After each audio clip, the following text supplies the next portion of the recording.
A friend of mine was great at getting top grades, both in school and throughout her college. She was so focused on her studies that she did nothing else except studying.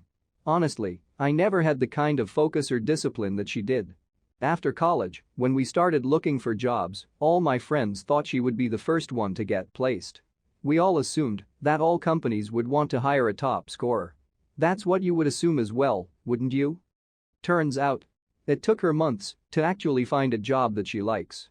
Every time she made it to the interview round, she was told she hadn't done enough in college, that only high scores were not enough, or that she was not willing to learn or try new things. Imagine hearing all of this when she was one of the highest scorers of our class. What else could she have done? A lot of companies tell students like us that they are looking to hire people who are willing to learn. Haven't all of us learned something? How else did we get our degrees and pass our exams? It seems to me as if all these recruiters are looking for something more. Almost always, companies point out that the education we get in our schools and colleges is not enough. They tell us that we need to go far beyond it. But what does going beyond even mean? Why is it not enough for me to work hard and get good grades in my exams? What are we doing wrong? Let's ask our professor. Before I tell you more about the inclination to learn, we must try and understand what learning is. Even though learning is one of the most used words in the field of education, human resource development and recruitment, very little thought is given to what it actually is. People have different ideas and several myths about the meaning of learning.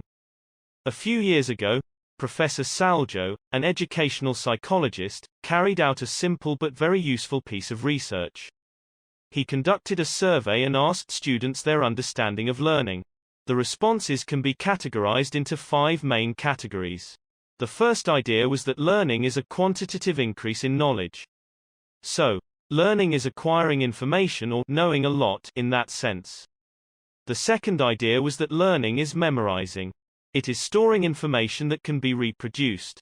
Then, learning is acquiring facts, skills, and methods that can be retained and used as. Other ideas were that learning is making sense or abstracting meaning, and learning is interpreting and understanding reality in a different way. So, the idea that learning is knowing something, and that it is knowing how, may seem contradictory, but the two go hand in hand. In fact, learning is more than both of these factors. Therefore, to summarize, learning is the process of acquiring knowledge, gradually through experience and study. Even though this idea of learning that you are talking about is interesting, I wonder why is it our normal way of learning things, the way we study, does not help us acquire long-lasting knowledge? I mean, I am a college graduate, but if you ask me a question about a subject from my course material, I don't think I'd be able to answer it properly. I feel this may be the case for many other people.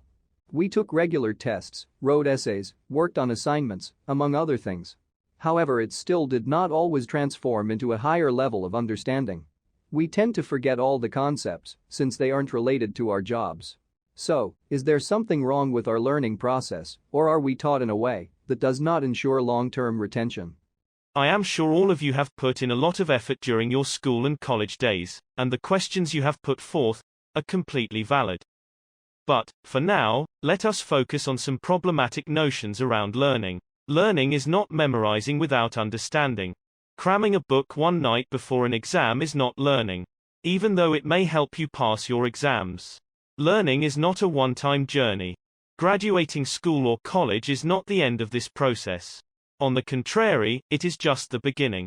All that you learn in school and college is to prepare you for the learning you will indulge in for the rest of your life. Learning is not an end goal, but a means to a goal.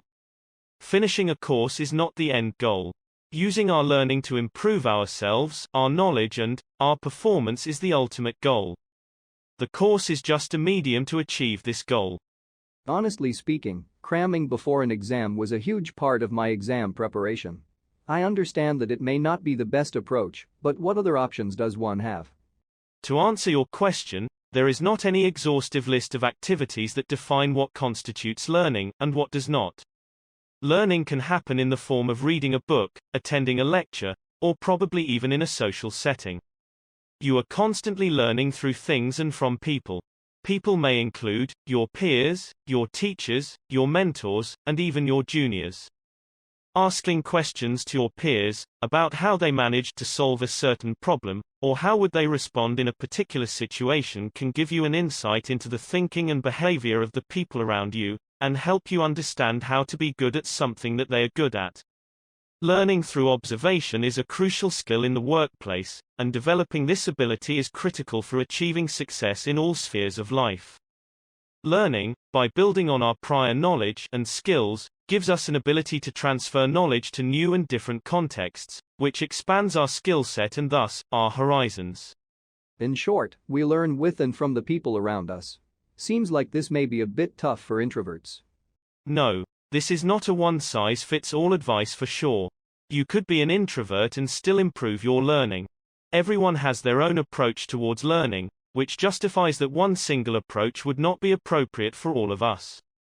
It is important to understand your own learning style, which will be helpful in figuring out what works best for you in terms of becoming a better learner, having better retention, and understanding. I think we should end this section at this reassuring note, Professor. In the next section, we will look at the different learning styles and probably help our learners identify what their learning style is.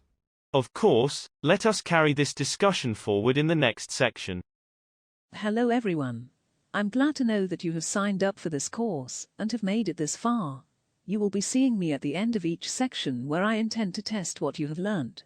For the same, there will be a set of questions after the conclusion of every section.